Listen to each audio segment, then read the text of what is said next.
सभा चुनावों से जुड़ी हुई एक बड़ी खबर की, जहां नेशनल कॉन्फ्रेंस ने इंडिया ब्लॉक के बाहर किसी भी पार्टी से बातचीत की बात को नकार दिया। उन्होंने कहा है कि ये कोरी अफवाह है, गठबंधन से बाहर किसी से बातचीत नहीं होगी। हारने वाले ऐसी निराधार बातें फैला रहे हैं, ये नेशनल कॉन्फ्रेंस का आरोप है। जनता से अफवाहों पर ध्यान न देने की अपील नेशनल कॉन्फ्रेंस ने की है। सोशल मीडिया हैंडल एक्स पर नेशनल कॉन्फ्रेंस ने इस बात को स्पष्ट किया है कि विधानसभा चुनावों में अगर पोस्ट पोल अलायंस की जरूरत पड़ती है इंडिया ब्लॉक को, तो इंडिया ब्लॉक से बाहर किसी भी पार्टी से बातचीत नहीं की जाएगी। ये नेशनल कॉन्फ्रेंस ने स्पष्ट किया है। जो लोग हार रहे हैं, इस तरह की बातें फैला रहे हैं, ये नेशनल कॉन्फ्रेंस का कहना है। और लोगों से इस तरह की अफवाहों में ना आने की अपील नेशनल कॉन्फ्रेंस ने इस ट्वीट के जरिए की है।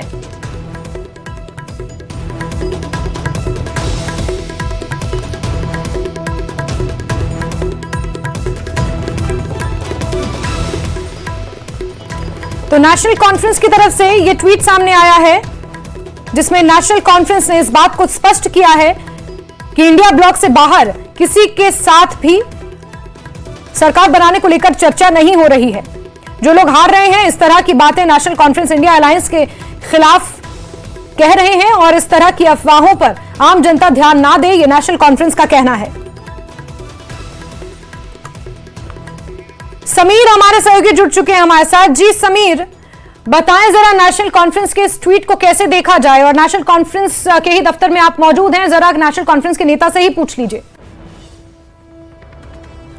देखिए, बड़ी खबर आ रही है। बड़ी खबर यह है जैस्मीन की नेशनल कॉन्फ्रेंस पीडीपी के साथ बात कर सकती है अगर ज़रूरत पड़ी। ये खुद शेख बशीर अहमद, जो कि सीनियर नेशनल कॉन्फ्रेंस लीडर हैं, प्रोविजनल सेक्रेटरी हैं, एमएलसी भी रहे हैं और यहाँ एक अच्छे फेस हैं नेशनल कॉन्फ्रेंस, इन्होंने मुझे ऑन रिकॉर्ड कहा है और दोबारा पूछूंगा।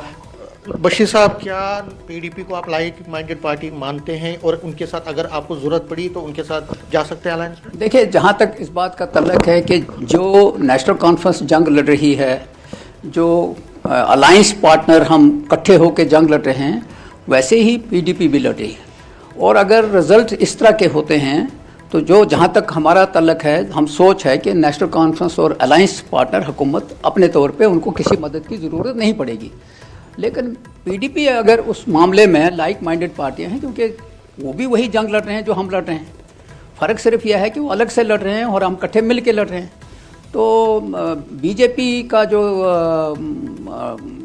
थ्रस्ट है, बीजेपी का जो हमला है, वो तीनों के ऊपर है। तो इसमें कोई, मैं नहीं समझता हूँ कि कोई बुरी बात है कि कल अगर इस तरह की सोच होती तो उनसे बात नहीं की जा सकती है। की जा सकती है, ये ऑप्शन फिर उनके ऊपर है कि वो क्या सोचते हैं।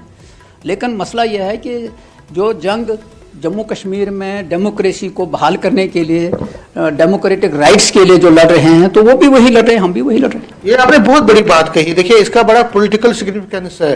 पॉलिटिकल सिग्निफिकेंस ये है कि पीडीपी फॉर एग्जांपल अगर कुछ सीटें लेती है वहां से और आप बड़ी पार्टी बन के, तो आप पीडीपी को ला सकते हैं। आपको लगता है कि मतलब आप उनको साथ बात कर सकते हैं? ये उस वक्त जब ये ऐसा फैसला, जिस वक्त ये सिचुएशन होगी, जब तो आप पीडीपी को पॉलिटिकल दुश्मन नहीं मानते? हम नहीं समझते हैं कि पॉलिटिकली कोई इस तरह का है, क्योंकि वो भी लोगों की नुमाइंदगी करते हैं और हम भी लोगों की नुमाइंदगी करते हैं। समीर जरा इनसे ये पूछें, और भी इंडिपेंडेंट लोग, समीर इनसे जरा ये भी पूछें कि अगर पीडीपी को ये अपना दुश्मन नहीं मानते हैं, तो फिर लोकसभा चुनाव के दौरान जिस तरह का नैरेटिव सेट किया गया, पीडीपी को साइडलाइन कर दिया गया, नेशनल कॉन्फ्रेंस के नेताओं ने किस तरह के बयान दिए, वो सबके सामने है, ऑन रिकॉर्ड है।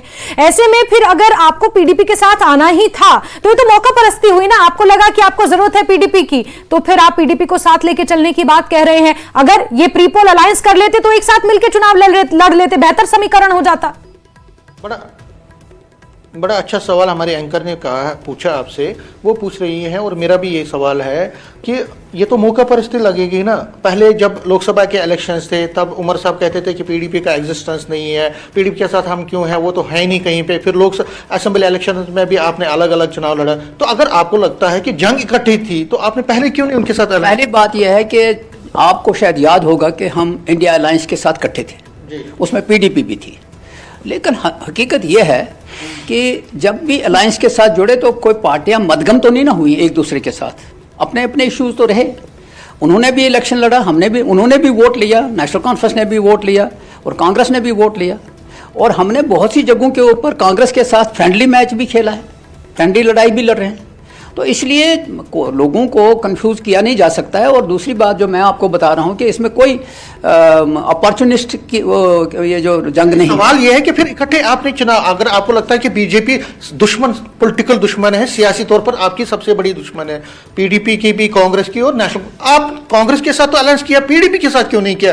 अब आप क्यों को लगता है कि पीडीपी के साथ आप जा सकते हैं? ये मौका परिस्थिति। पहली बात यह है कि अगर लोगों का मैंडेट इस तरह का हो तो वो लोगों के मैंडेट की बात कर रहा हूं मैं। अभी तो हम ऐसे ही हवा में तीर फेंक रहे हैं ना, समुद्र में पत्थर फेंक रहे हैं जो नजर ही नहीं आता है। तो हम कहते हैं कि जिस वक्त ऐसी सिचुएशन पैदा होगी तो उस वक्त बात की जा सकती है। इसलिए कि चूंकि जिस पर्पज के लिए वो भी लड़ाई लड़ रहे हैं, उसी पर्पज के लिए नेशनल कॉन्फ्रेंस अलायंस बीजेपी के साथ जा सकते हैं।